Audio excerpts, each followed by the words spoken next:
আমি রাজনীতি করি না, তবে অল্প হলেও আমি রাজনীতি বুঝি।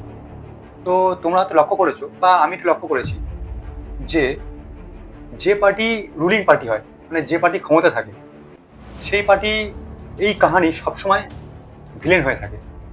আর যে পার্টি বিরোধিতা, মানে যে পার্টি অপোজিশন থাকে, সেই পার্টি সবসময় হিরো হয়ে থাকে লোকের চোখে। এটা কেন? অথচ যে পার্টি আজকে বিরোধিতা করছে, গতকাল কিন্তু সেই কিন্তু ক্ষমতায় ছিল, তখন কিন্তু লোকের চোখে সে ভিলেন ছিল। আর আজকে যে পার্টি ক্ষমতায় আছে, সে কিন্তু গতকাল বিরোধী ছিল, তখন লোকের চোখে সে হিরো ছিল। এটা থেকে আমি একটা জিনিস জেনেছি, যে মানুষ কখনো কাউকে ক্ষমতা দেখতে পছন্দ করে না। মানুষ সবসময় দেখতে চায় যে সে মানুষটা সবসময় লড়াই করুক।